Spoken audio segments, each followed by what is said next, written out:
I'm Jonathan Brent. I'm Executive Director of the YIVO Institute. Thank you all for coming. It's a very happy occasion for us. I'm going to say just a couple of words of gratitude, really, to Cecile Kuznitz. Cecile has given us our history. She has written a book that no one had written up to now. She has made it possible for us to understand how we got here in a way that has only been available in bits and pieces up to this point. And this is a tremendous gift to us. There was a song that my younger son told me about a couple days ago. Sly and the Family Stone wrote in the 60s, I guess, called "Thank You for Letting Me Be Myself."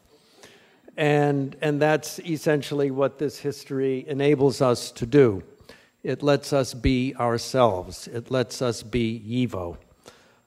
It is a tremendous blessing to us to have our history finally told.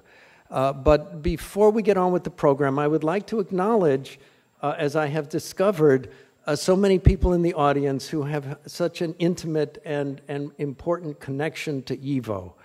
I think there are many people in the audience who have either worked at YIVO, who have been associated with YIVO, and in particular, I would like to acknowledge Karl Rines, who was a former director of YIVO, and Jeffrey Edelstein, who was instrumental in producing the YIVO Encyclopedia, and actually all of you who have been part of the YIVO family up to now. I wish you would stand up and we could acknowledge you.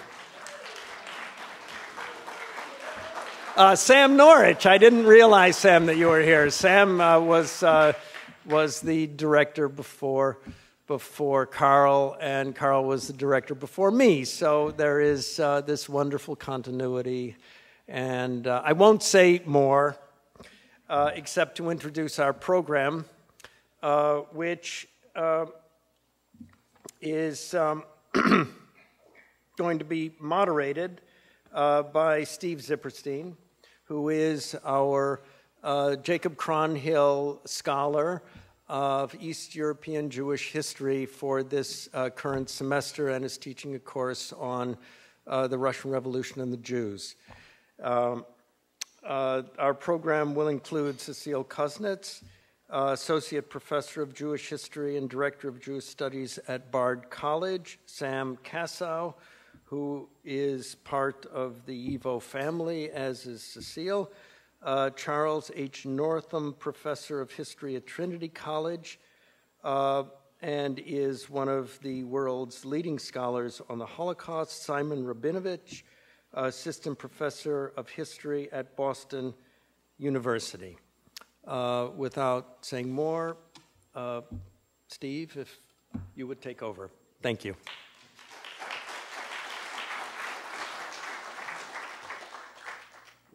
YIVO's goals, when the institution was launched in the 1920s, were no less ambitious than those certainly of the Hebrew University or Solomon Schechter's Jewish Theological Seminary.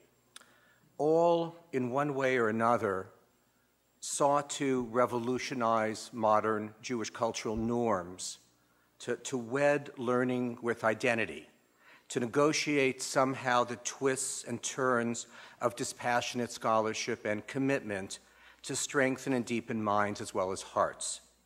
Institutional history is incredibly tough to write.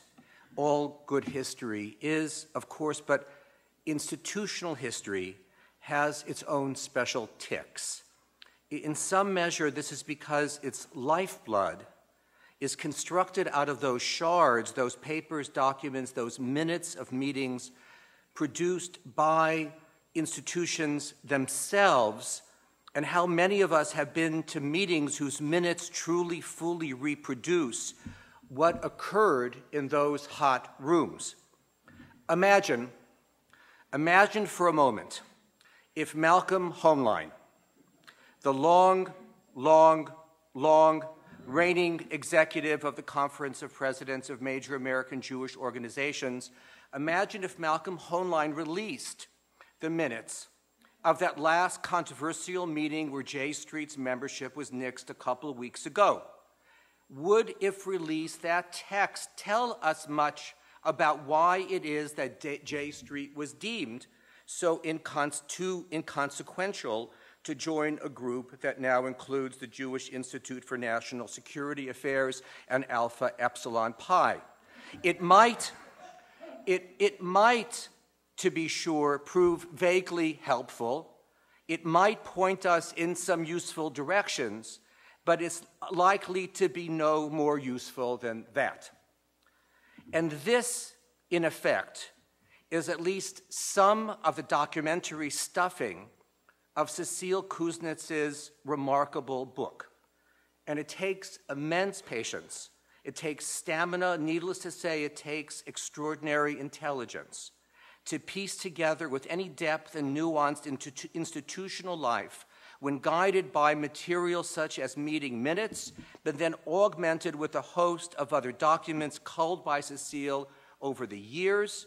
These Cecile gathered in the United States and elsewhere, and eventually, importantly, in Vilnius, introducing into her history texts stored, essentially closeted in Lithuania for decades, seen by no one except their original authors, until Cecile managed to select them, translate them, interpret them, and build them into her book, into what is now our book. YIVO has sought and continues still to write history and to make history. Institutions are made of mortar and brick, but without a soul, they're only that. YIVO's soul has long been capacious. It has long also been contentious. Its impossible task, as it sees it still, is to capture the full breadth of an entire civilization destined for destruction in the last World War, but that nonetheless survived with massive, debilitating losses. Its goals are impossible to reach, but nonetheless laudable. Its aspirations no less pertinent today than when its frayed, world-weary pioneers first sought to make it a reality, as now reproduced in Cecile's lucid prose. Cecile Kuznitz.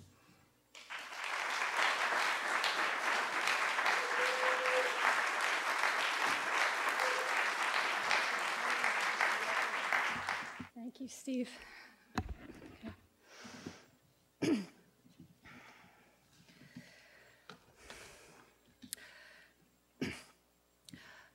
Last summer in Israel, I heard the following joke about the new rail line under construction in Jerusalem.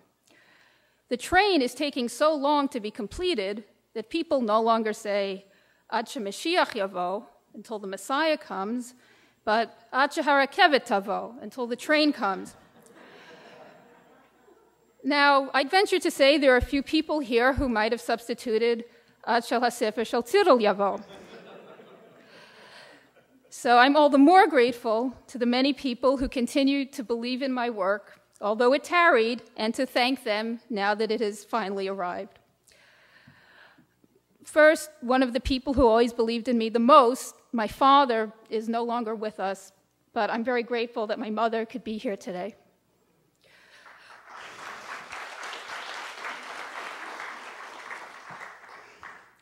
I'm sure this book would not have come into being if, fresh out of college and with only rudimentary knowledge of Yiddish, Mark Webb had not agreed to hire me to work in the YIVO archives.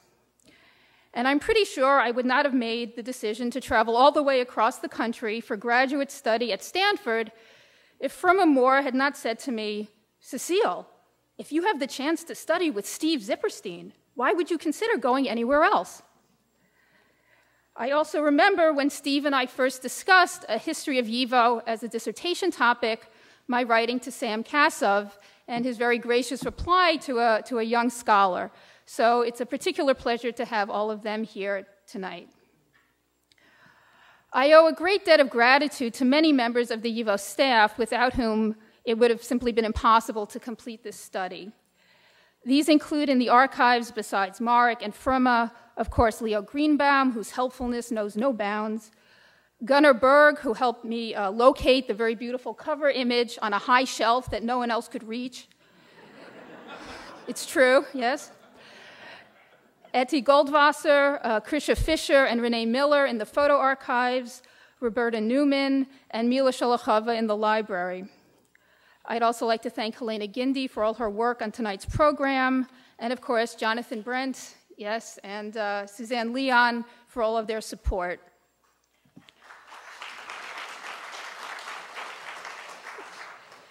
And finally, I'd like to acknowledge Lou Bateman and Sean Weil of Cambridge University Press, as well as Jeff Edelstein and Andrea Sherman for their help with the final stages of the manuscript.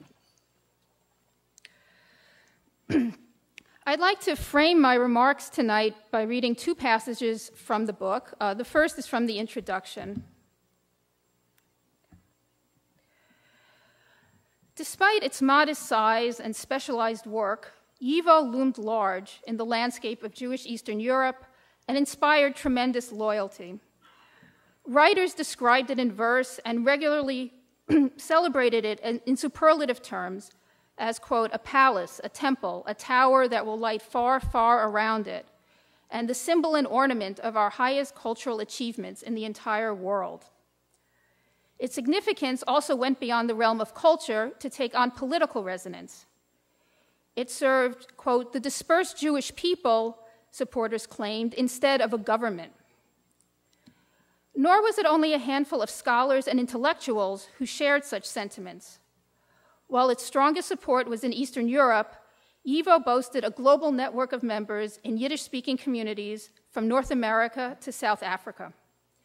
Many were ordinary, often extremely poor Jews, like a correspondent from Piotrków, Poland, who wrote, quote, with joy I proclaim myself a porter of sand, clay, and brick for the palace of the people called the Yiddish Scientific Institute. Such supporters went to great lengths to contribute to YIVO's work, both financially and by gathering the books, artifacts, and data that today still comprise the world's leading research collections on East European Jewry and Yiddish culture. What inspired this dedication? What led thousands of Jews around the world to care so deeply about a body devoted to such seemingly rarefied matters as Yiddish grammar? And how did they come to see this small academic institution as a substitute for national sovereignty? To answer these questions, we must consider that YIVO served not only as a research center, but also as the flagship institution of Diaspora Nationalism, a movement that fought for the rights of Jews as a minority within their countries of residence.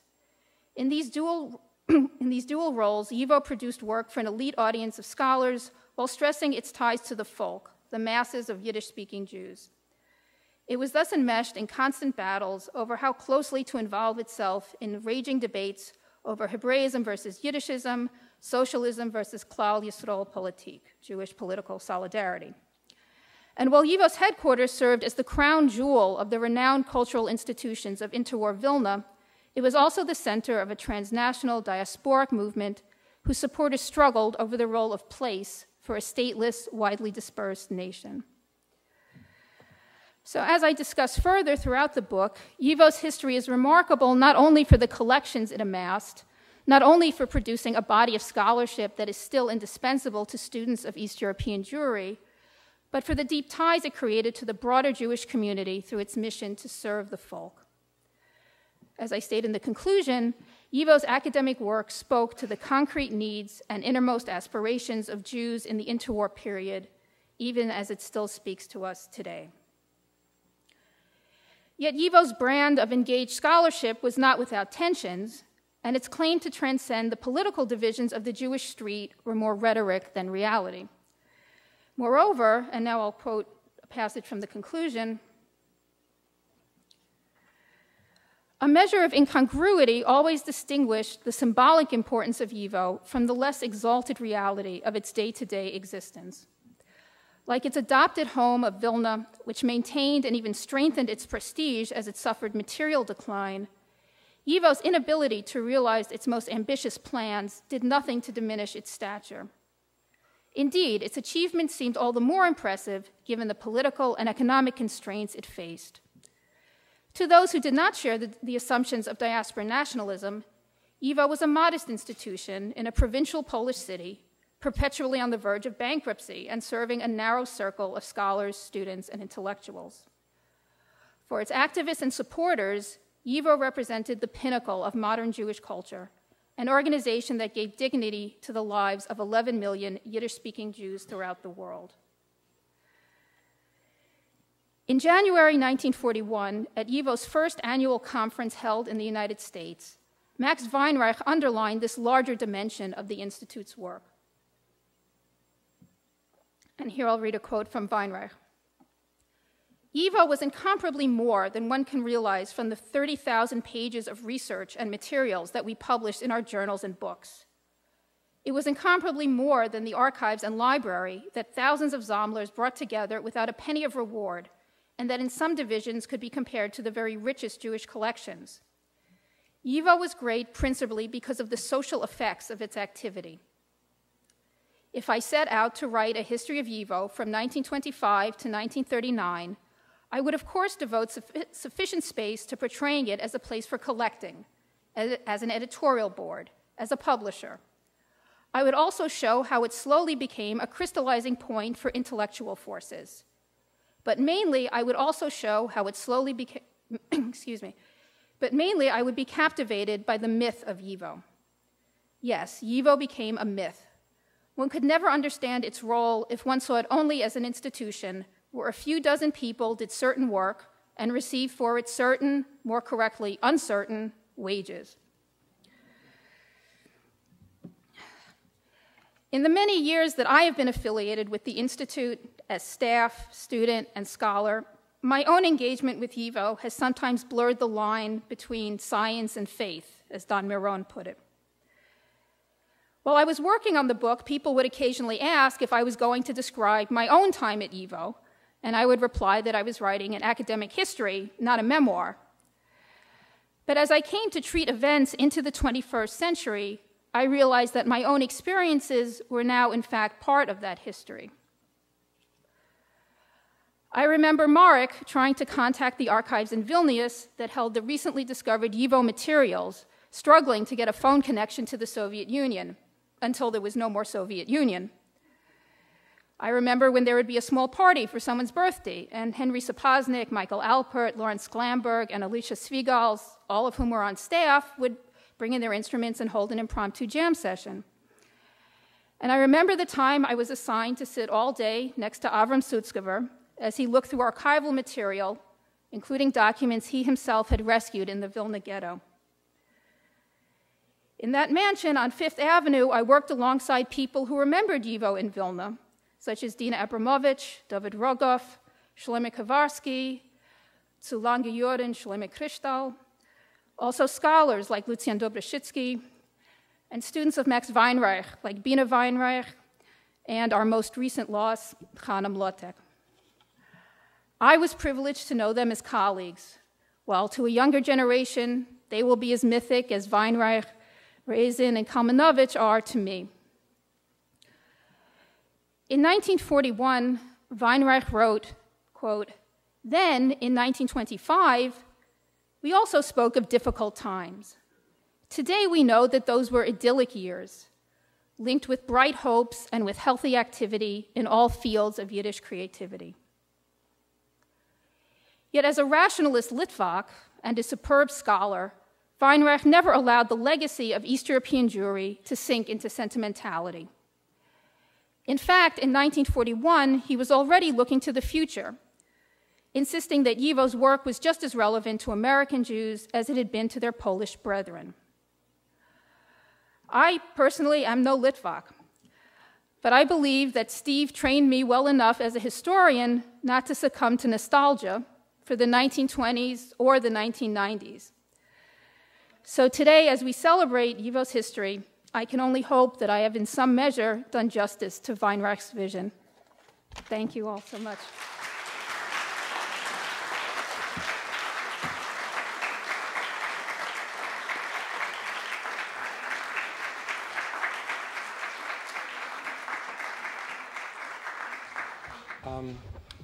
So first, Sam Kassow, then Simon Rabinovitch will speak for, louder, right. We'll speak for approximately 5 to 6 minutes, and I'll intervene if that stretches into anything Castro-esque. And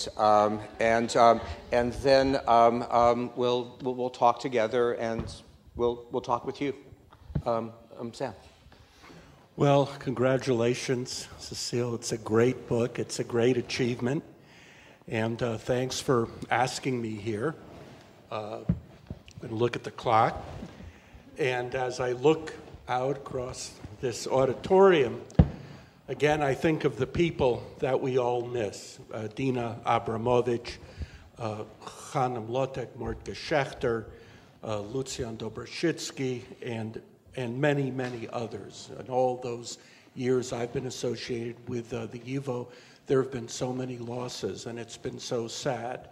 And I'm so happy that Cecile has given the YIVO a kind of a tikkun, and has told the story so well. I was very surprised when I read this book to see on page 98, The Mother's Curse, folktale told by Yoshua Esther and collected for the Ethnographic Commission by Leib Zimmer, 5th grade student in the Jewish elementary school in Charkowszczyzna, Poland, 1929.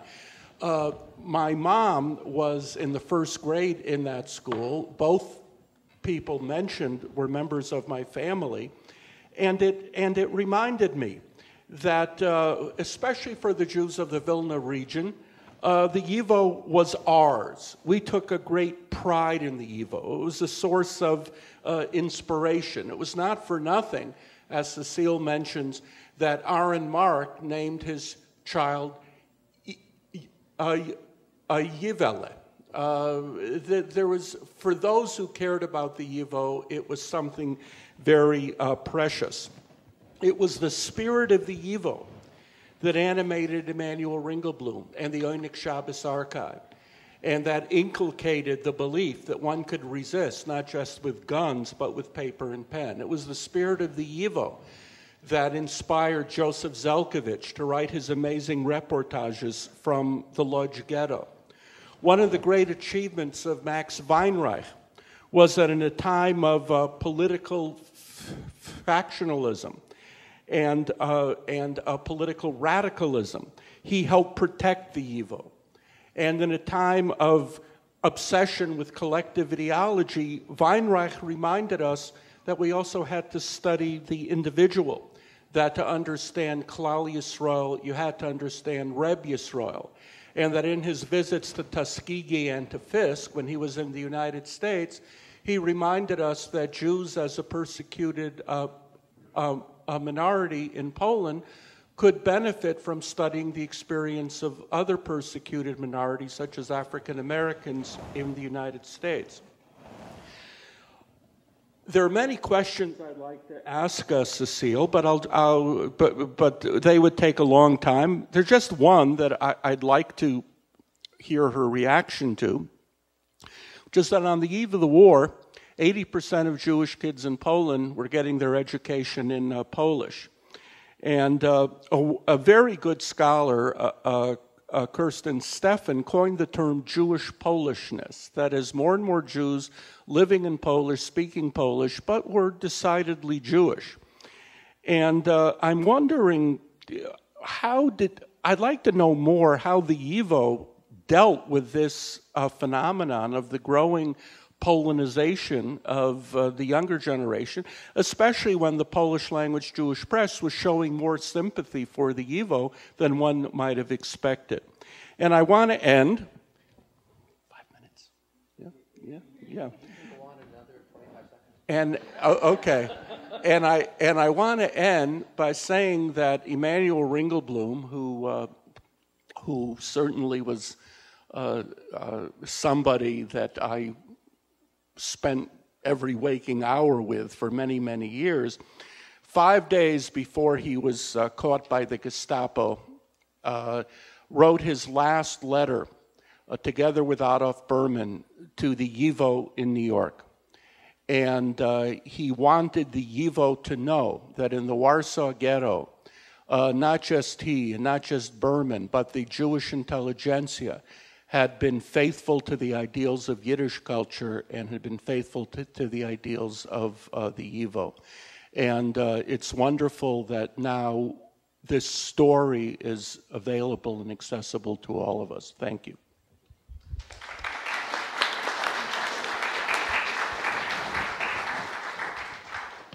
Well, Sam's discipline really puts a lot of pressure on me.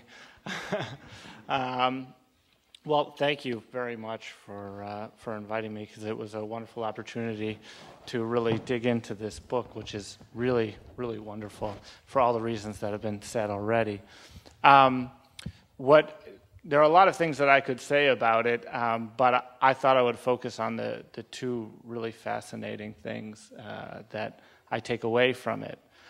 First of all, just in terms of the comments that you made in the introduction, of how did a YIVO come to stand in for Jewish sovereignty, if it did. And my question would be, did it? Or is maybe is that what the myth is that you're talking about?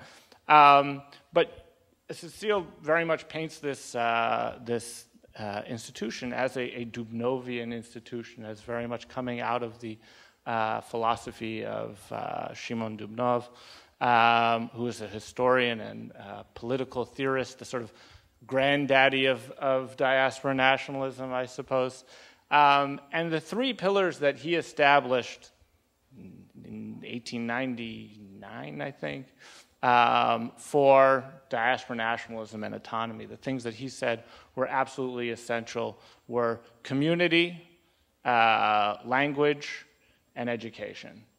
And the story of diaspora nationalism is basically a lot of people arguing about what those things mean. There was a remarkable amount of agreement that those are the pillars, but a question of what do those things mean.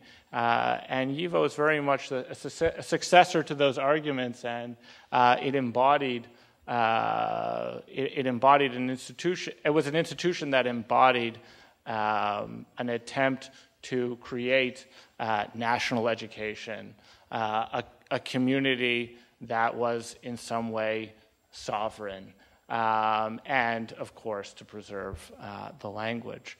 But the two things that I wanted to talk about of particular interest to me were, one, the extent to which you paint YIVO as a product of the debates over higher education, and a continuity with the projects to create some sort of higher institution of higher education for the Jewish people, and that in that way it has a lot of comparisons to Hebrew University, but also the Jewish people's universities that were established very briefly in 1917 after the February Revolution, and various attempts to create public programs for Jewish education to serve a broader public.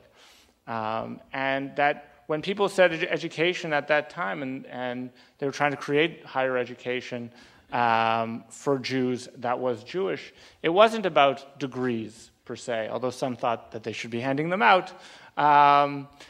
It was about supporting research, supporting the scholars, the ones who are trying to set it up, and this is very much the story that you're telling, outreach to create a literate, educated public, and also to establish credibility. And that, again, may be where the issue of standing in for sovereignty comes in, because so much of it was about establishing credibility for Jewish culture as a national group. And you did a wonderful job of showing YIVO as being, and really educated me in terms of it being an outgrowth of these debates. And I guess my brief second point that I thought was really informative was the special role of Vilna, and why this looked the way it did in Vilna in a way that it wouldn't have anywhere else.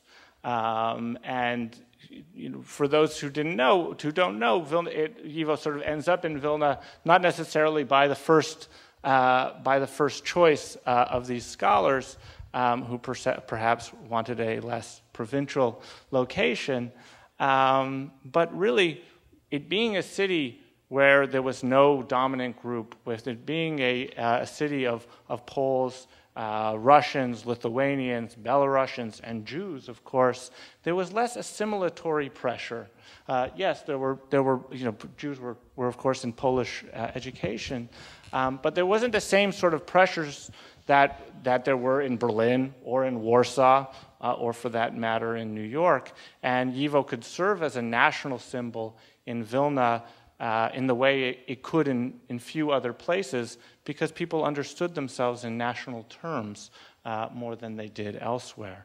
And so I guess I'll stop there. What if I just draw on, let's pause on it. What if I just draw on a few of the themes and questions that Sam and Simon touched upon, and then ask Cecile to comment briefly, and then we'll start talking among ourselves.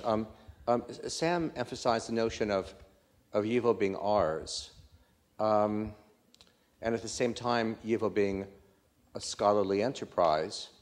If one looks at its Jerusalem counterpart, the Jerusalem School, so-called, situated or centered at the Hebrew University, also saw the Hebrew University as ours.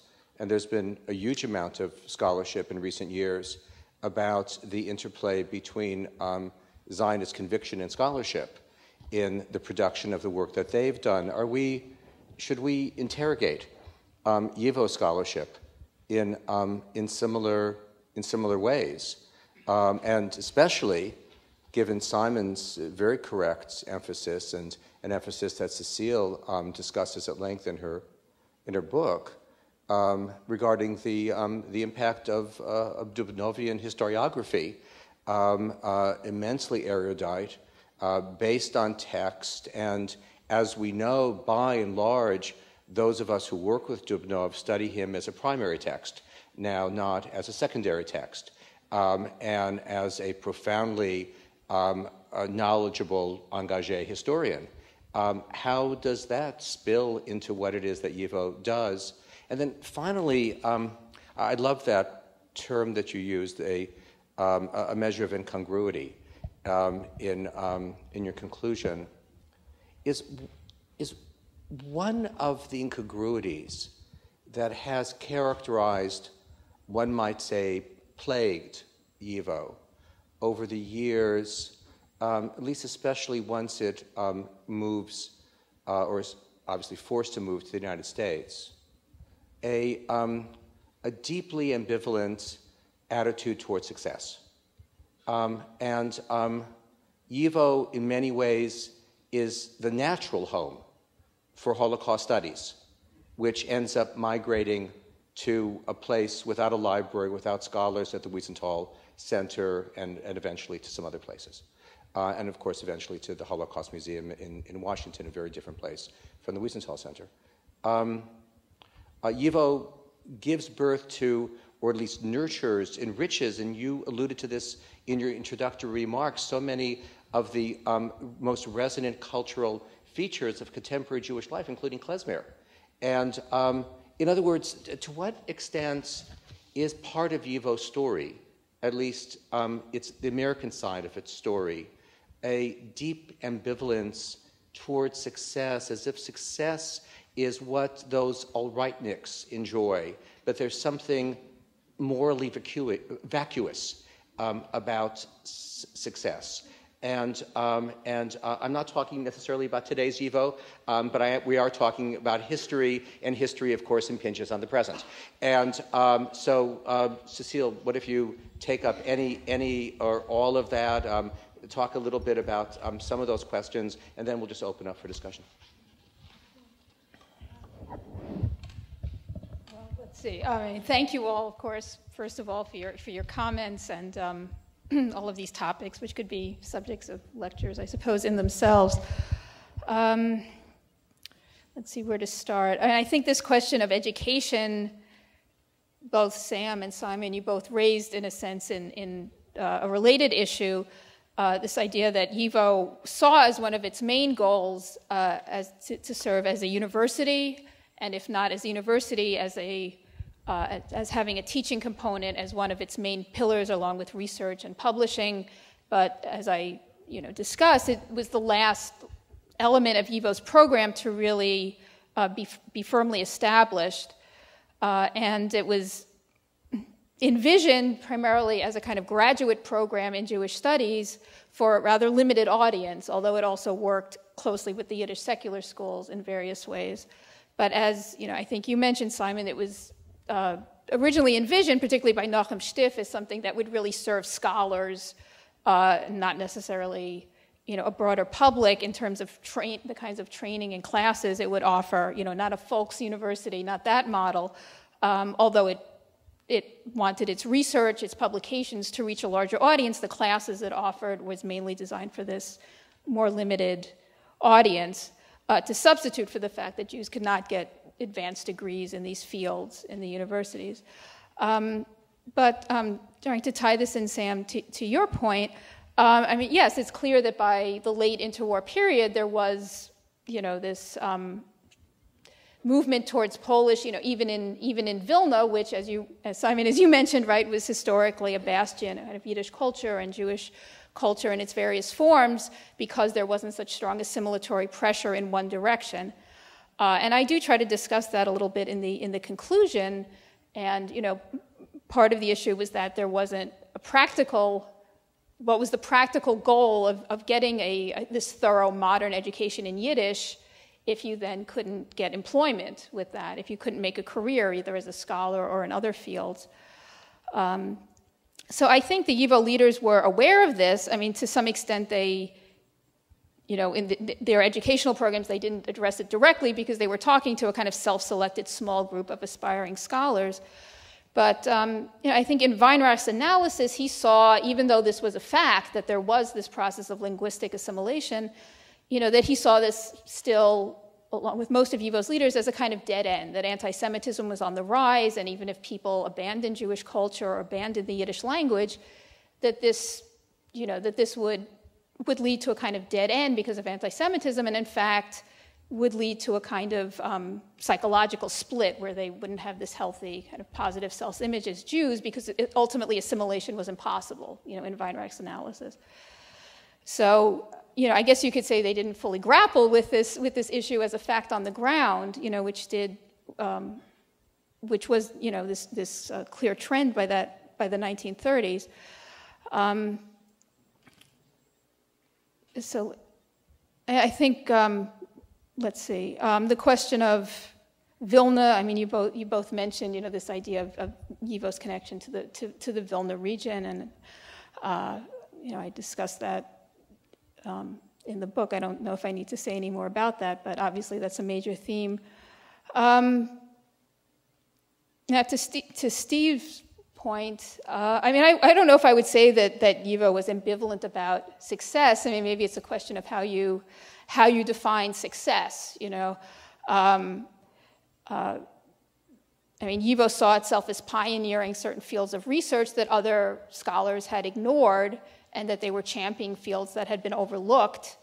Gave the example of Holocaust research. There YIVO, was a pioneer, and even during the war itself, as Sam mentioned, they were publishing reports that were coming out of the Warsaw Ghetto. They published a report on the Warsaw Ghetto in 1940. They published Ringelblum's last missive in 1944. So I don't think, in a sense, I don't think that they were shying away from that as a theme, but somehow they were ahead of their time in the sense that they were doing this work that was pioneering work, but there wasn't, a kind of broader interest. At that time, Holocaust studies wasn't seen as, a kind of path to success, so to speak. So I think following in Dubnov, as you also mentioned, following in the footsteps of Dubnov, they saw their work as kind of championing the underdog. So in that sense, maybe they would put it in those terms rather than saying that they were shying away from something that would have led to greater success. But is there, let me just press this question for all three of you. I mean, what is the Achilles heel of writing history that one sees as our history? And each of us have wrestled with this in one way or another. This institution has, arguably, this is one of the issues animating. I'm not suggesting this is necessarily a fundamental problem, but I think it seems to me an animating issue, and not in and of itself unproblematic. And so, is there anything more to say about that?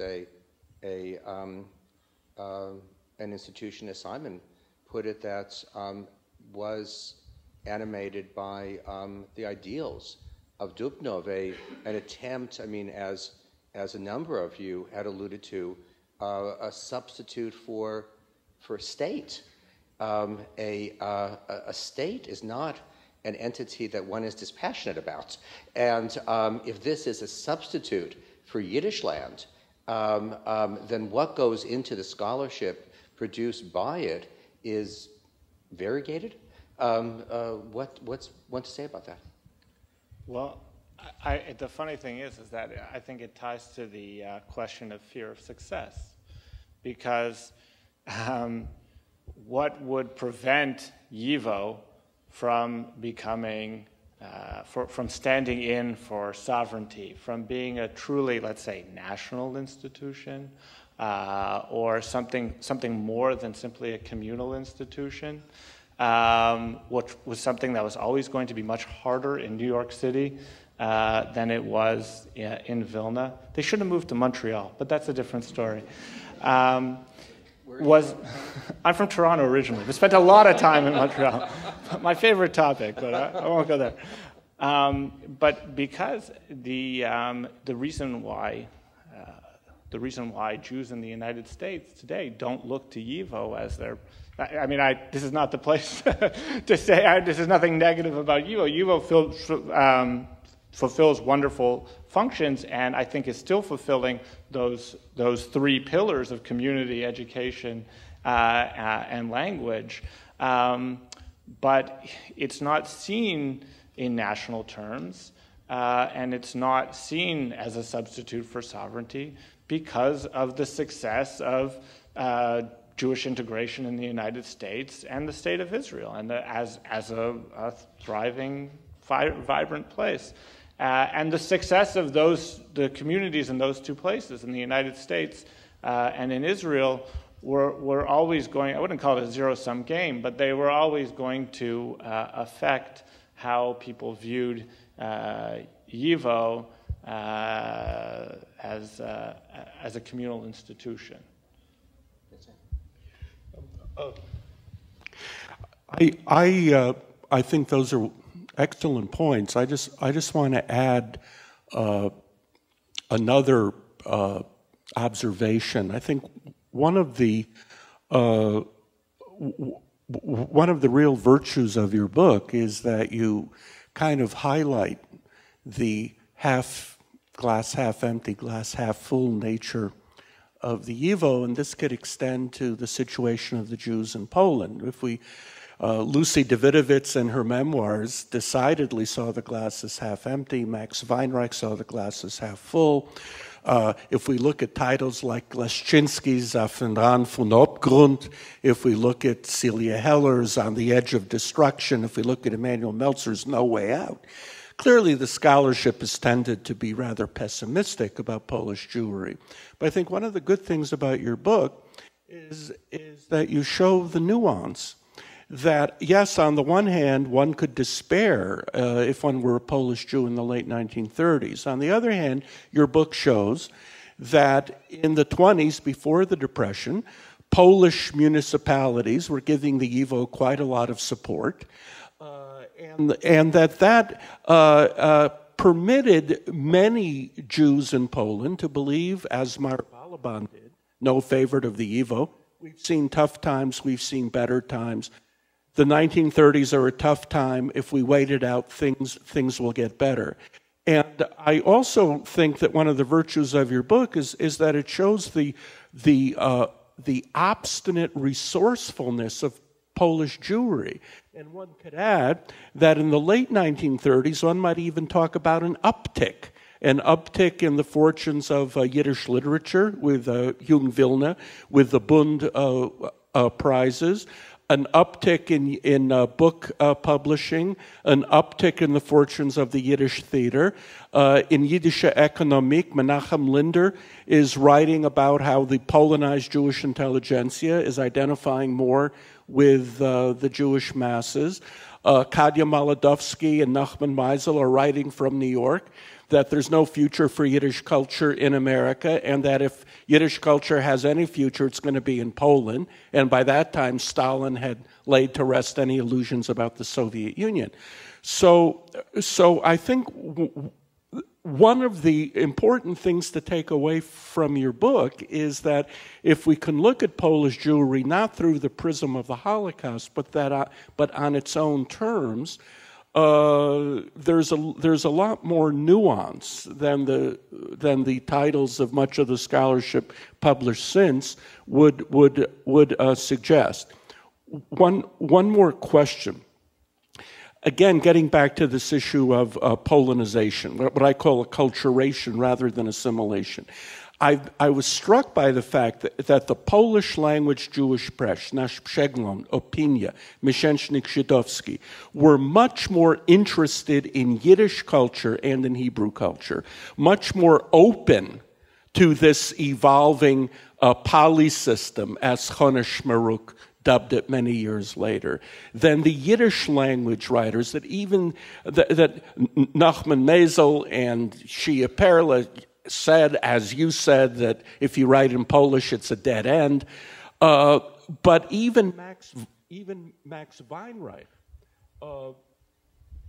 even people like Max Weinreich didn't seem to pay the same attention to this evolving multilingual work in progress called Polish Jewry that the people like Kleinbaum and Oppenschlag were describing. Well, I'll try to respond to all of the important points that you all made. Yeah, I mean, I think you could argue that it is a kind of a shortcoming of Weinreich's vision that that he didn't recognize some of these developments and really deal with them. I mean, I have some citations in the book about how in the late 30s there was this effort to reinvigorate YIVO's work in Warsaw, where people were always complaining, the Jewish community of Warsaw is 5 times larger than the Jewish community of Vilna, but there's the support for YIVO is so weak, and they're very proud that, these quote unquote assimilated, that would be maybe their term, Warsaw Jews were somehow rediscovering Yiddish culture. So that was, the side of the glass that they always emphasized. But, I think you've all touched on points that I struggled with in writing the book. First of all, Sam, as you were pointing out, this question of how to look at the mid and late 30s, and recently there's been other work coming out that, takes, as you said, a more kind of pessimistic view. And it's, of course, you can't write this history without knowing what happens during the Holocaust. And it's clear that by the late 30s, these figures themselves were aware that there was a kind of looming crisis, but of course that doesn't mean that they, could ever envision the kind of crisis that we know would engulf them. So I did try to, this is something I struggled with, to try to write without this kind of backshadowing of looking at it from their perspectives when they were discussing these issues, in the late 30s, and then, in the quote, for example, that I just read, where it's 41 and you're kind of just on the cusp of, you're in the middle of the war, it still isn't clear the extent of the destruction. And Weinreich, you see Weinreich first trying to come to terms with this. Let's see.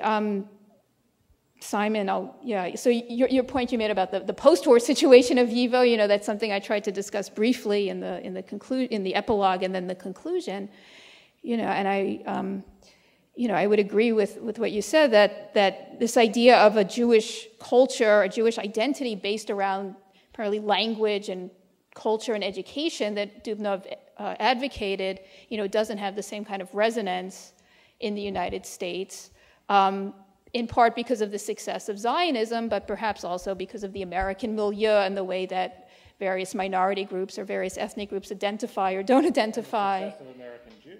Well, yeah, I mean, that's sort of a continuation of Sam's point about, acculturation. Right, even before the war. I mean, in a sense, Weinreich was trying to grapple with a similar issue in the 30s when there were Jews switching from Yiddish to Polish, and then you see him in the 40s grappling with the same issue in the American context. I mean, I think he sees them as similar kinds of issues. And finally, let's see, Steve's point about writing the history of an institution that's closely affiliated with a particular kind of ideology. I mean, of course, that's also something that one has to be cognizant of. And I think I would just offer a kind of anecdote, a kind of personal anecdote in a sense, that, when I started working on this project, I started to feel, I had come too late because there were so many figures that were involved with YIVO in the pre-war period and that were no longer with us, that couldn't be interviewed and so forth. And it's so painful to see the generation pass.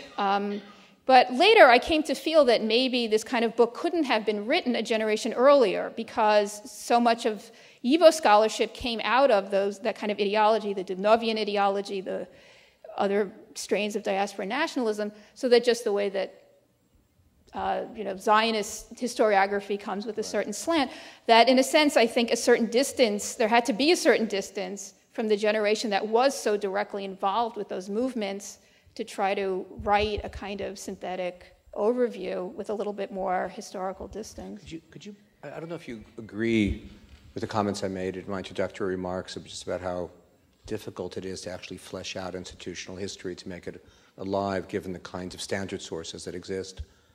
Could you just take us in to just talk about one particularly taxing section in the book? Okay, just take a moment to think about it. Did you have any taxing section? And one particularly taxing, maybe not the most, something, well, as Sam was indicating, something in the middle, and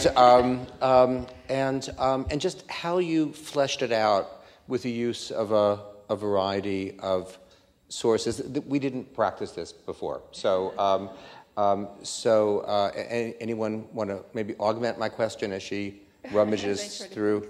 Yeah, or just begin and begin to talk, and I'm sure something will occur to you. Okay. I thought you were only going to give me softball questions this evening. I didn't know I had to, do that. Well, I mean, I think you're right that I didn't set out to really write a kind of institutional history. What I wanted to do is to put YIVO's work in a kind of larger context and to really explore this question of not just YIVO as an institution and what it accomplished or what were its limitations, but why it did have this kind of larger impact and this resonance with the broader public. I mean, I do think, reading the minutes, all of the minutes of meetings, was very, did offer all kinds of insights. Maybe people weren't as candid or restrained back then. Maybe people were more restrained and now in these, recent examples you were providing than in the YIVO minutes. When I read the minutes of the orthographic conference when they were arguing about the so-called naturalization of the Hebrew component of Yiddish, and apparently they argued for 7 hours about this, and the minutes are, correspondingly, drawn out to read. Just one example about minutes, famous minutes. Yeah. So I've been working with the Second Party Congress, the Social Democratic Party, and incredibly loquacious. I mean, the meetings went on in Brussels and in London endlessly. Sessions, how many sessions? 23, 25 sessions. And almost all of the story, despite all of the things that's said in the minutes, are behind the scenes. And you reconstruct with the use of letters. You know that basically Lenin just set as much as he could in motion, and what he actually says at the meetings isn't insincere necessarily, but it's profoundly incomplete. So there's minutes that could be loquacious and full and detailed, but not full, detailed, but then there's so much that one fills in. So those are the questions. Yeah. Well, I think part of the challenge, frankly, of writing the book was that the minutes are not all kind of neatly typed and organized, and most of them are handwritten and often scribbled by people as they, someone was talking and very quickly, and their pen was running out of ink, and then you have to kind of decipher this Yiddish handwriting. So and they're they're not in one place, kind of neatly cataloged. So even just reconstructing the kind of bare bones of the history was work. It wasn't obvious. Just even when all of the board meetings were and who was there and all of that. And I think you can learn quite a bit. People were pretty frank, and some of the emotion you have to read a little bit behind the scenes, but you can kind of see the heated arguments that sometimes took place at these meetings. But also in the letters, the letters among the YIVO leaders, one to the other, you get a sense of their frustration, particularly at the lack of funds. When they wanted to undertake all of these ambitious projects and just couldn't get funding for it. And, just in terms of sources, maybe I would also just mention the letters from the Sammlers. I mean, many of us know this kind of, if you talk about the myth of YIVO, a large part of that is these Sammlers who saved their pennies. And certainly there's a kind of rhetoric about that. But I think, when you look at the actual documents and you see the conditions of these letters, you see the way some of them are written on these scraps of paper, and you see these people writing to YIVO saying, I'm sorry, this is so messy. I'm waiting on a customer in my stall, and I'm just scribbling this in between waiting on customers, and I didn't have a full sheet of paper, so I just tore off a little scrap. I mean, when you see those documents, that just the physical condition, conveys something beyond the actual data there about the conditions in which these people were working. You did that very well. So, should we open up for some discussion? I mean, have we said anything to provoke? Sam Norwich.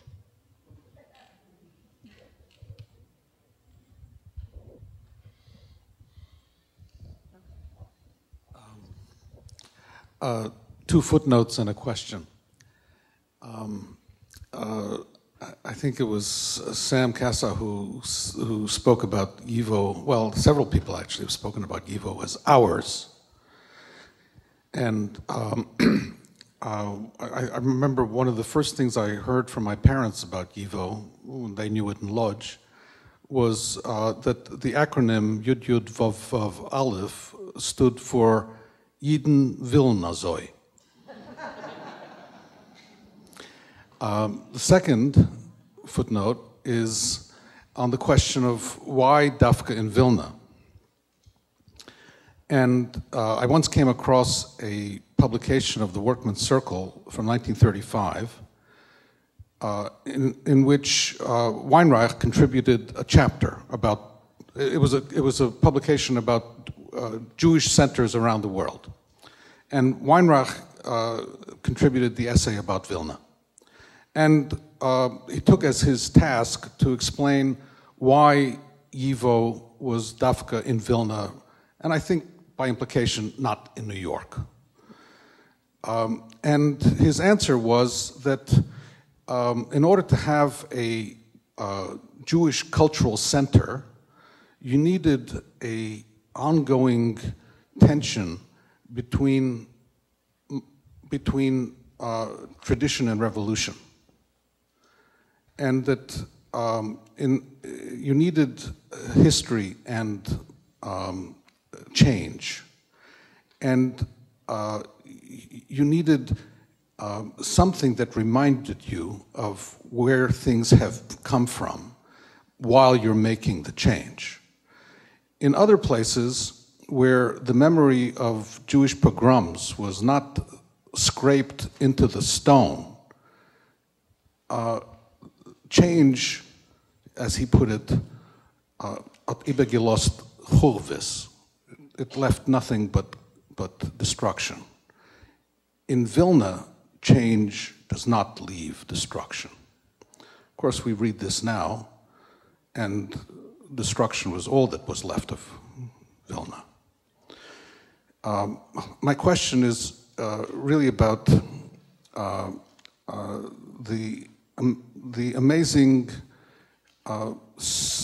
persistence of YIVO, and the fact that we still somehow see it as ours. And I wanted to ask you to talk to the contemporary need for something like Vilna in a time when the Jewish national idea has in some ways been vindicated in Israel, and in some ways perhaps disappointed in Israel, when there is a kind of virtual polity in the United States, maybe growing weaker, but I think there are cultural trends going on now that Sam described very accurately in describing Polish Jewry in the late 30s. You know, of assimilation combined with the persistence of a national self-consciousness. And I'm wondering whether you think that there is, that YIVO, given this historical sweep and what it has been, has in fact something to say to today in America for us.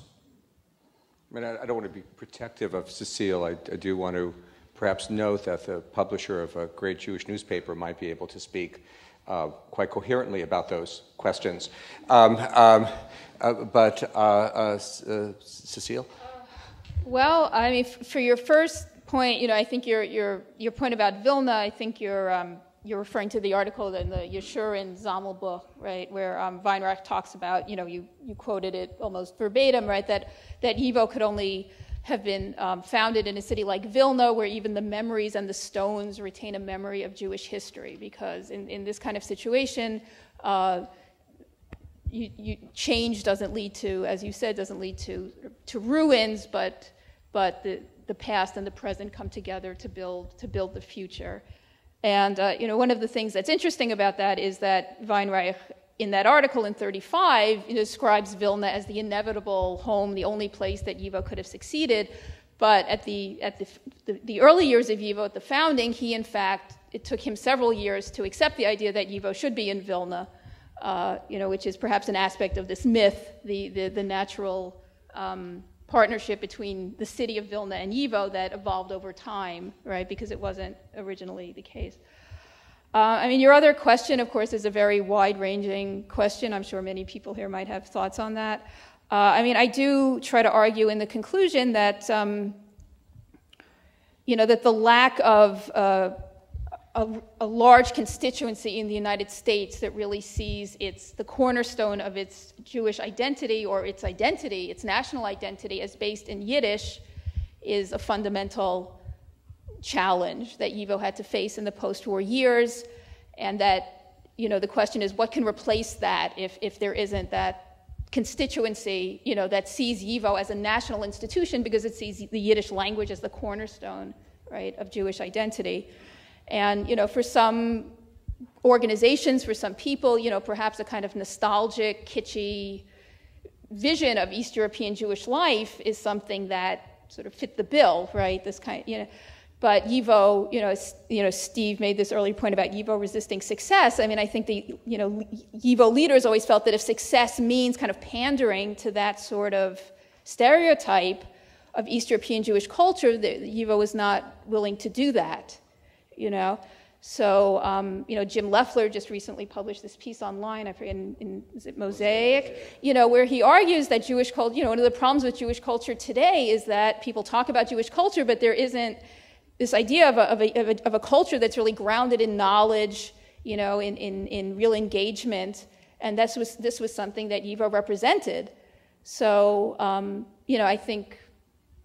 Could one respond in some measure to Sam's question by saying the following, that the persistence of nostalgic preoccupation with Eastern Europe certainly demonstrates that many of the topics that YIVO is devoted to exploring remain resonant.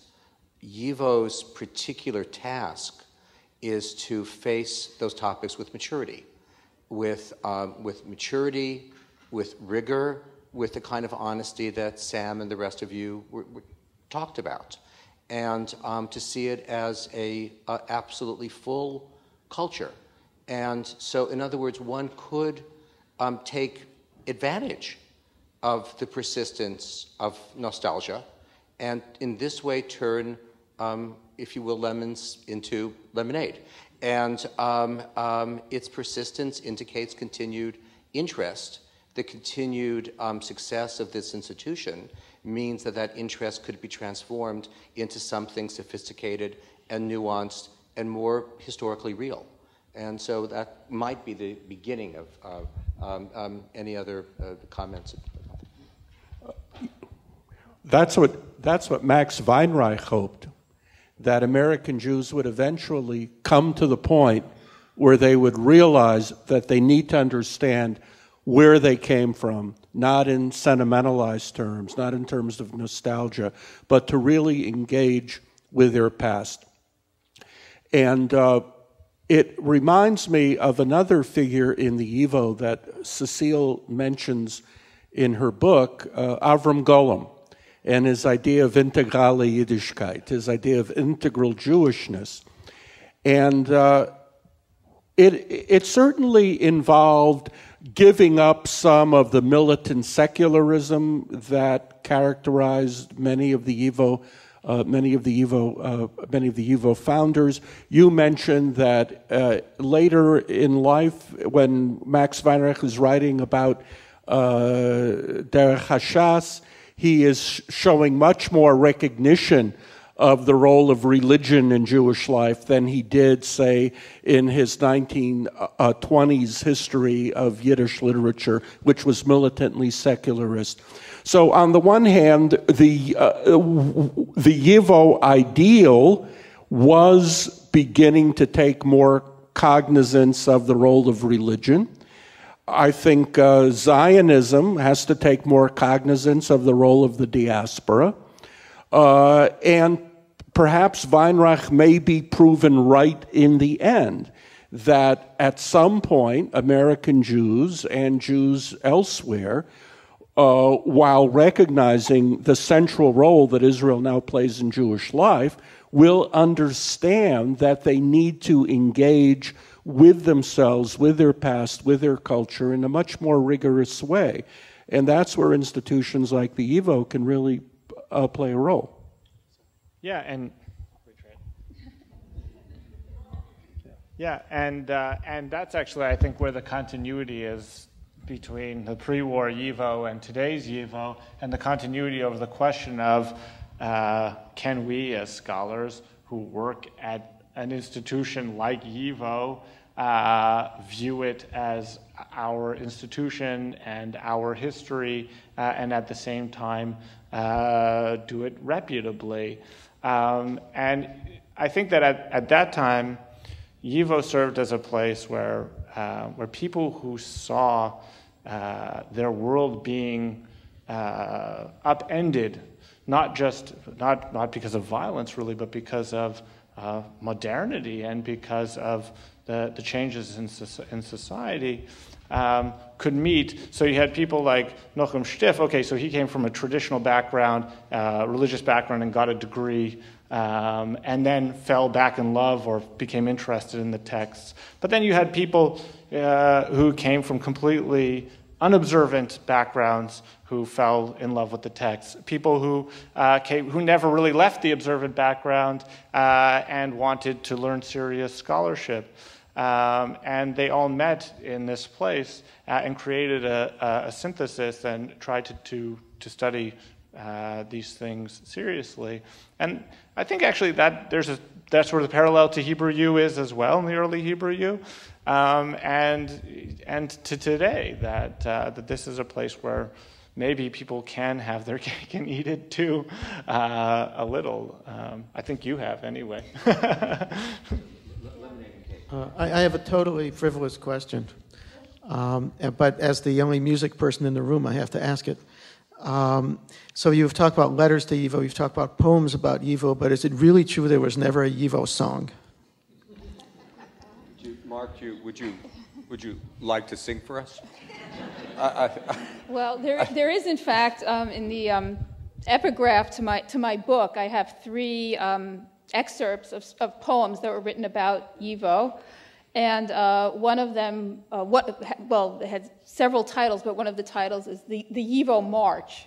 So I'm not aware that it was set to music. Perhaps someone would like to take up that challenge. I don't know. But I'm not aware that it was actually sung, but it was, I believe, composed as a kind of hymn, sort of theme song, let's say, for YIVO. This is, whoops, excuse me. And this is, excuse me. Yeah, this is the, I have 3 quotes in the epigraph from Avram Raisin, also from Daniel Charney, and from Sutzkever, from a poem by Sutzkever. And the first 2 are really poems about YIVO. So I'm not, and the first one, the Raisin, was inscribed in the YIVO guest book in Vilna. So I suppose that was the closest, perhaps, that they came. Yes. With a nod to my boss, Sam Norwich, I'm Marsha Leon, I write for The Forward. On August 25, 1940, 2 NKVD agents in black leather coats and 3 soldiers with bayonets at the ready surrounded our white picket-fenced house 2.5 blocks from the YIVO where my father worked. They arrested my father.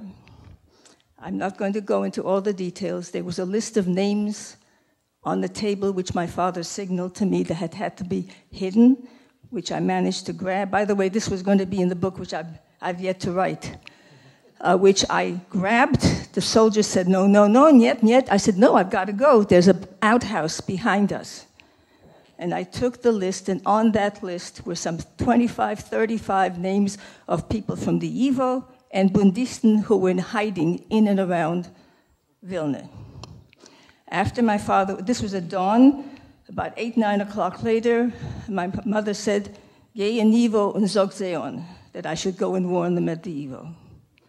2.5 blocks further, I had to pass a movie house which was showing Diana Durbin in the movie 100 Men and 1 Girls. On Vivolskevgo, I came in, and as I walked in, there was Yoslem Lotek. Yoslem Lotek used to be my babysitter in Warsaw, so my parents could go to Bundesheer Unternehmungen at the Sphinx and the Nowości Theater. And I show him my wrist, and I said, "Der Tate hat mir gegeben den Säger." My father gave me the watch. He says, "How come?" Men hat ihn arrestiert. They arrested him. I said, "Die Mama hat gesagt, du sollst sie ansagen." And the rest is history. Rabinovitch, Moshe Kligsberg, I think Mark Yavila, I don't remember the other names. People I later worked with at the YIVO in New York on 123rd Street and 47, 48, 49 were on that list. And they went into hiding until some of them got Sugihara visas like we did. So I suspect that I'm the only one here who was in Vilna at the YIVO at that time in history.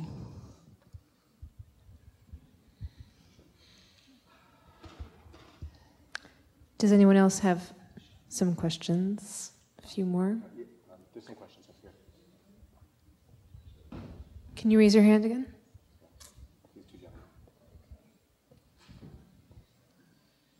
Hi, there's a lot of talk about Yiddish and identity. Why not concentrate on the literature itself and on the folk lore, both of which are very inspiring.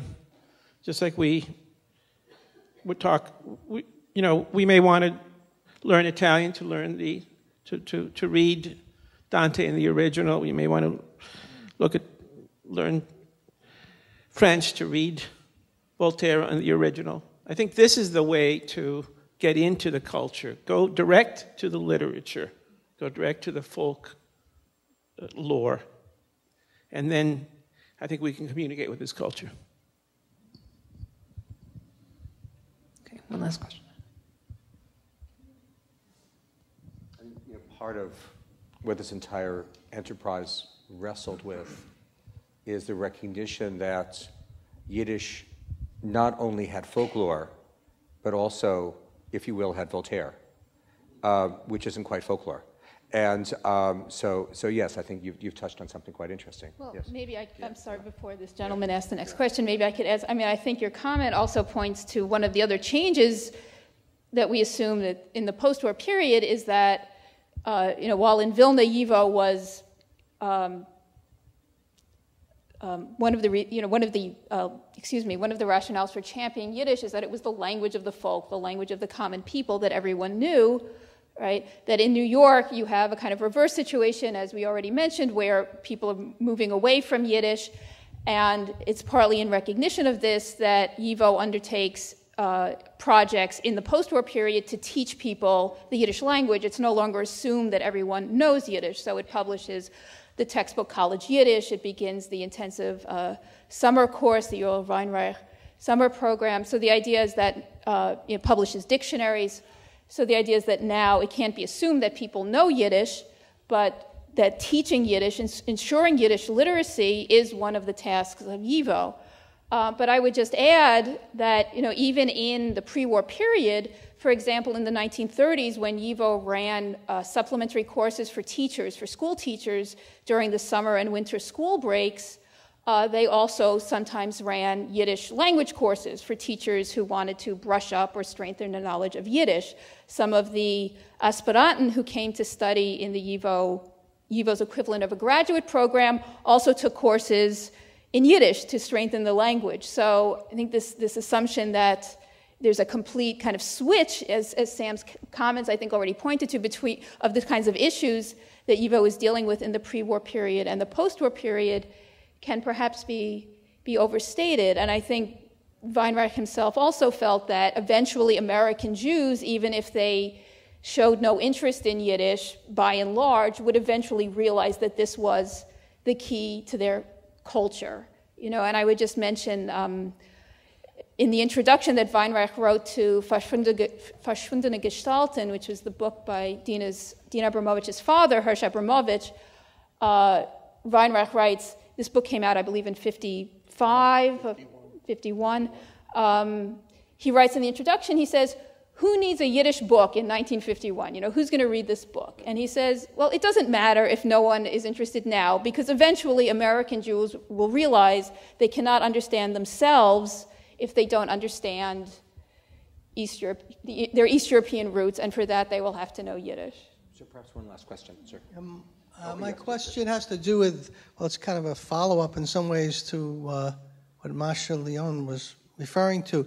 During that period of, I'm not sure how long it was, a year and a half, when the Soviet Union occupied Vilna before the Nazi onslaught, YIVO, as my understanding, continued to exist in a distorted form. It wasn't completely abolished. Could you tell us anything about what YIVO looked like and what it did during the period under Soviet occupation? Maybe let's take a second question together. Yes, sir.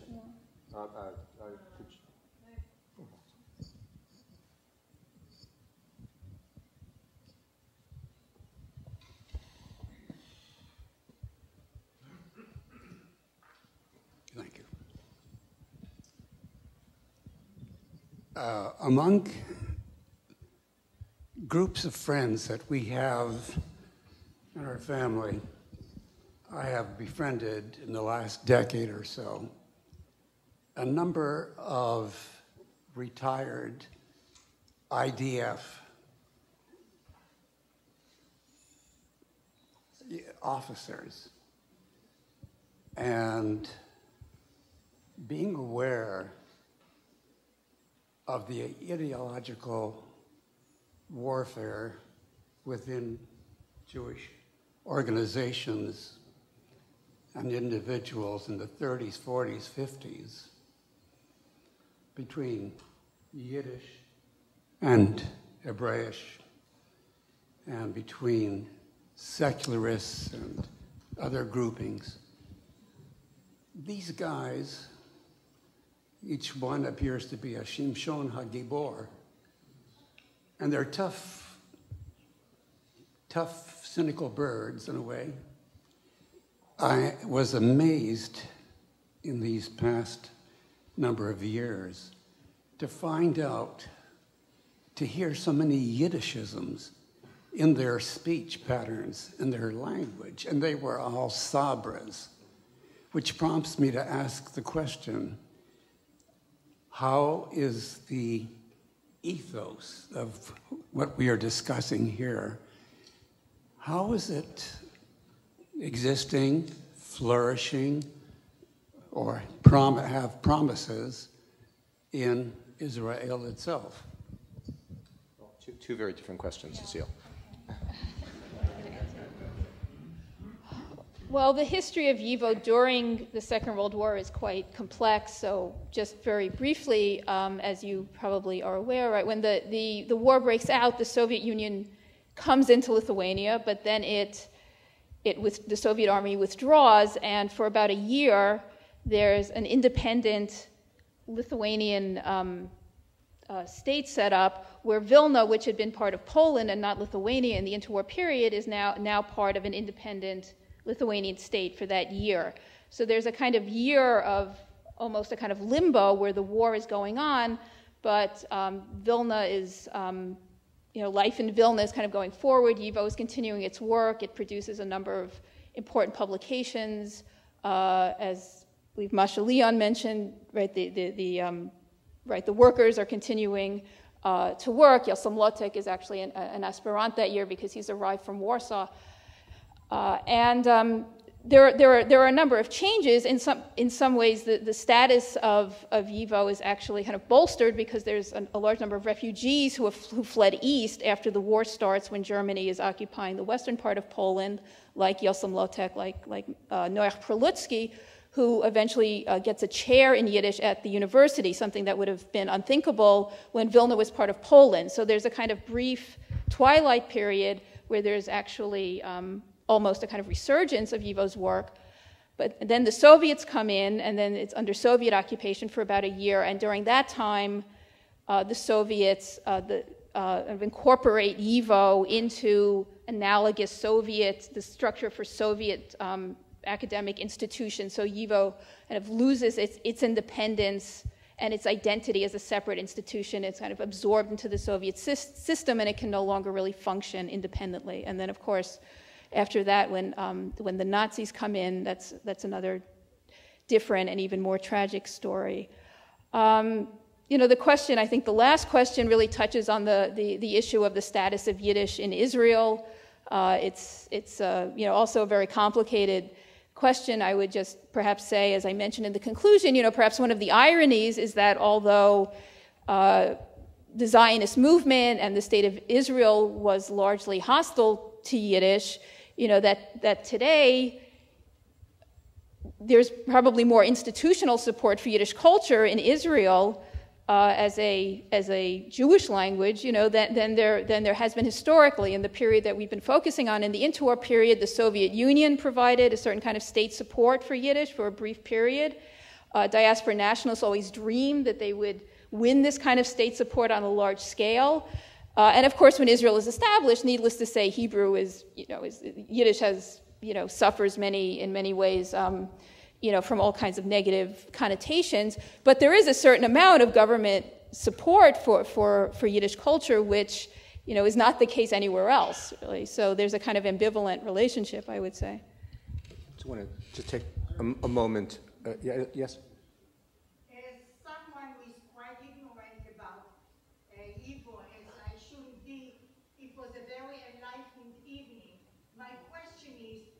I didn't call on you yet, but yes, please. What is the subject matter today of YIVO? Yes. So we're really not qualified to speak about that, and we only speak about things we're qualified to speak about. Jonathan Brent will be summing up the evening, but before he sums up, just allow me to say this: in the humanities, as many of you know already. A graduate student comes to you and, unlike in the sciences, he or she does not work in your lab.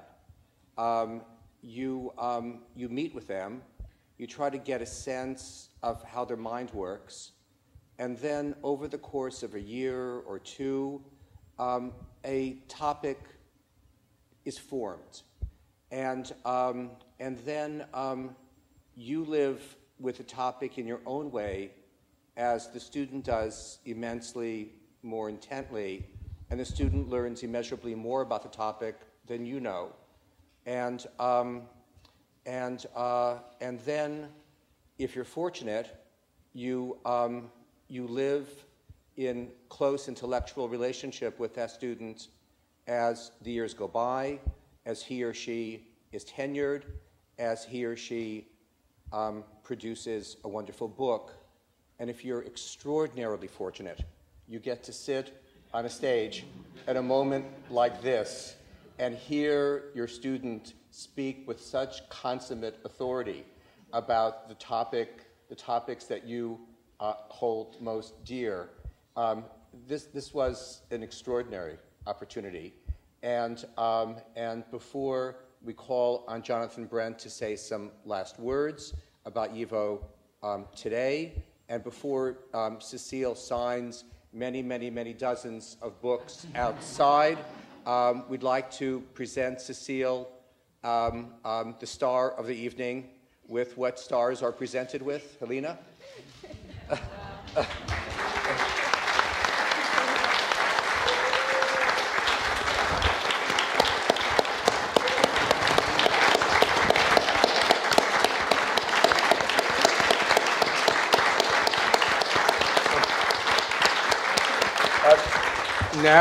Now, Cecile, will you sing?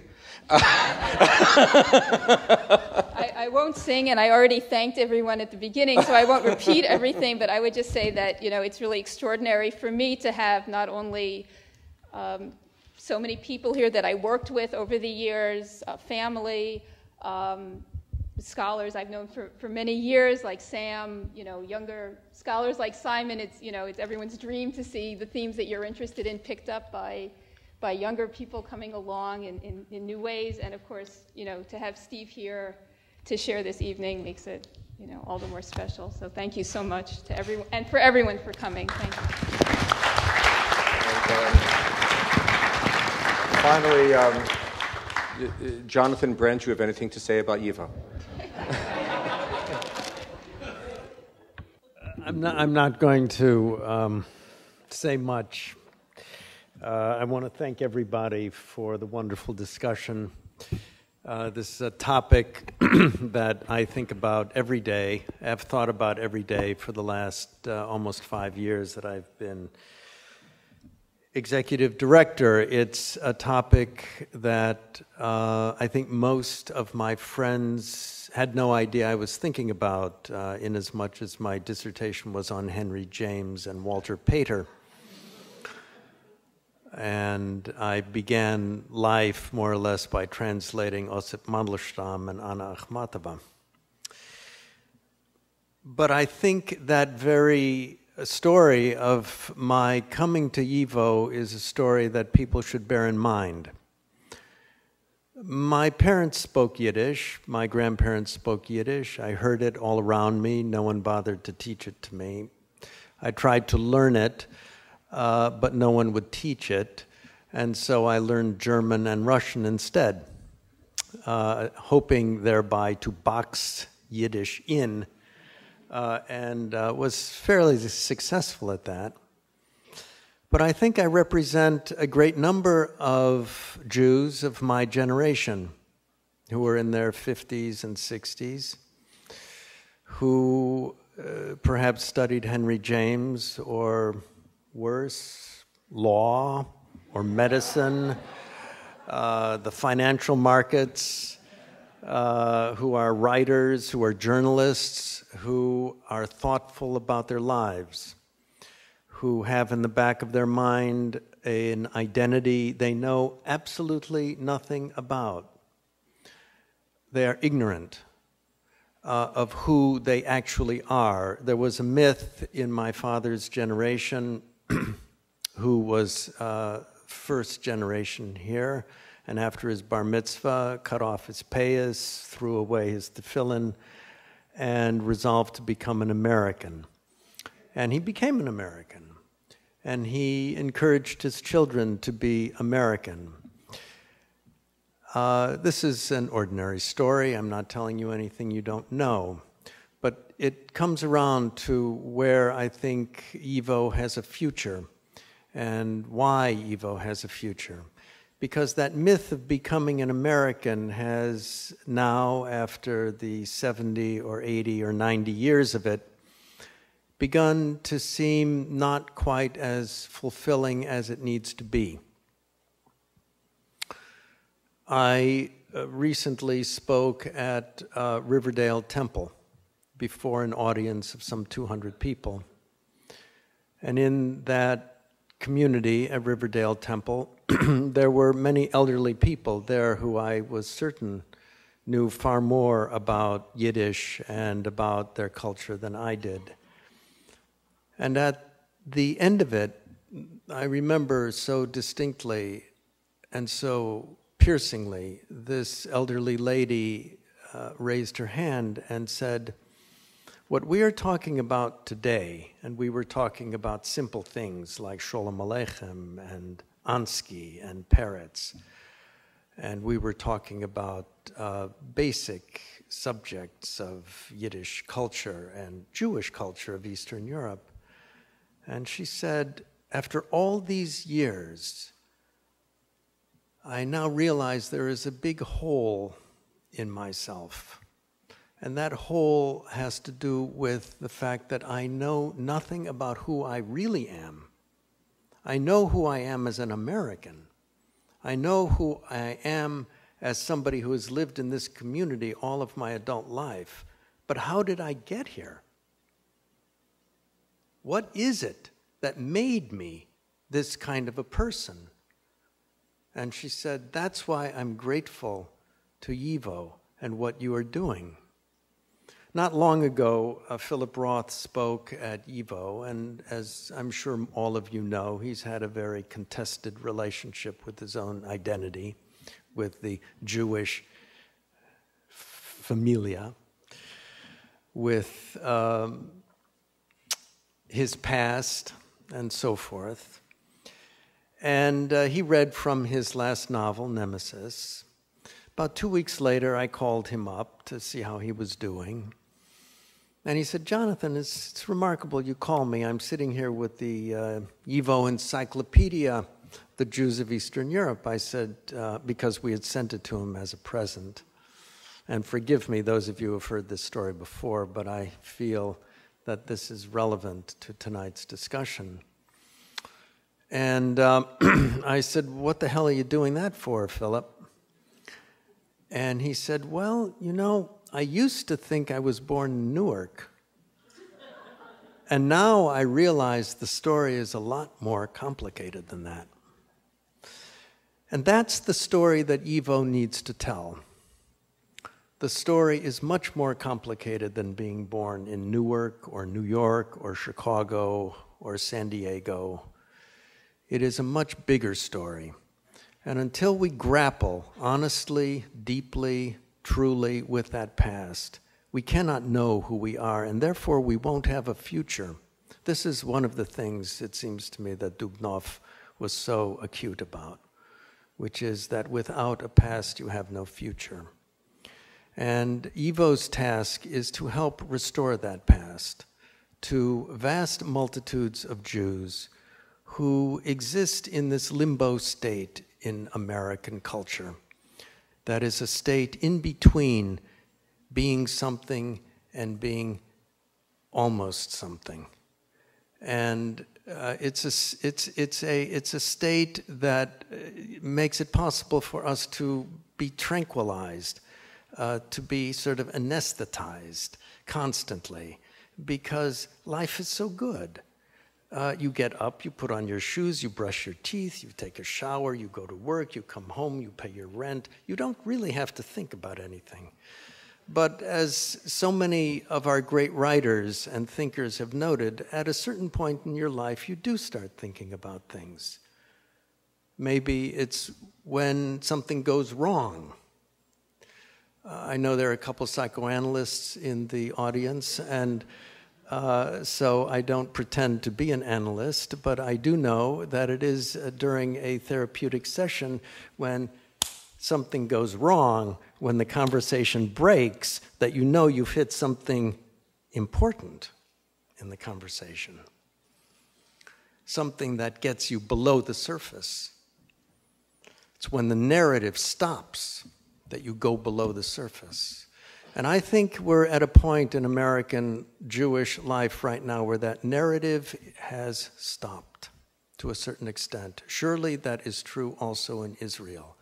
And people are searching for a kind of identity that they didn't realize that they were in need of for a long, long time. And I think it extends to those who are elderly, such as that woman I met at Riverdale Temple, and also kids like my own children who've grown up as perfect Americans and don't really need anything. But from time to time, there's a glimmer on the horizon, and it is YIVO's task to be a place where that knowledge is available. And so to answer the question that was asked earlier, what are we doing? We are reviving our educational programs. We have now 3 visiting professors, scholars. The first is the Kronhill professor. The second will be the Ratner professorship in East European Jewish literature.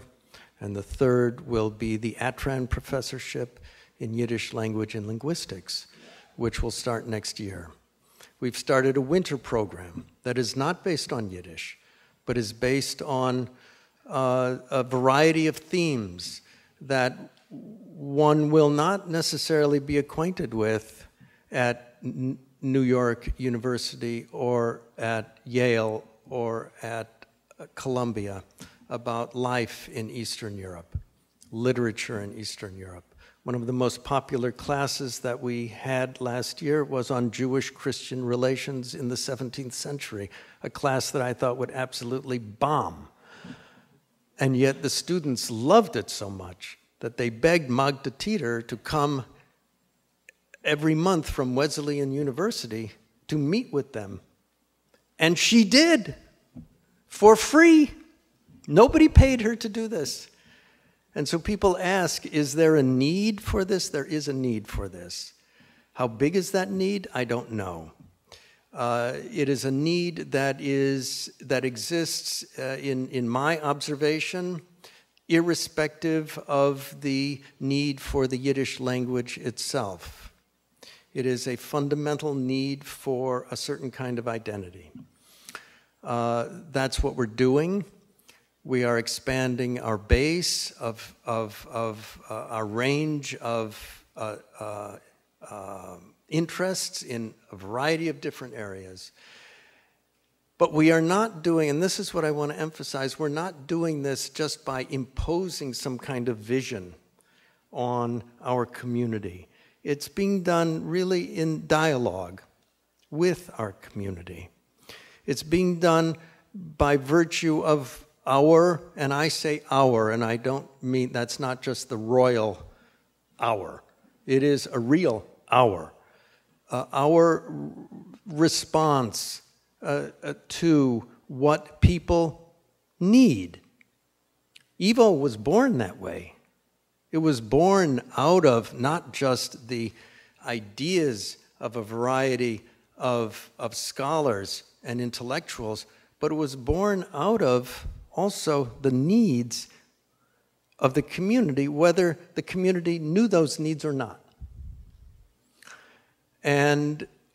And so to that extent, I think we are carrying forward an original spirit. It is not going to look the same, but it's going to have the same intent of deepening and strengthening Jewish identity in the diaspora. And so I'm grateful to all of you for coming this evening. You are the core of who we are. And thank you. Good night.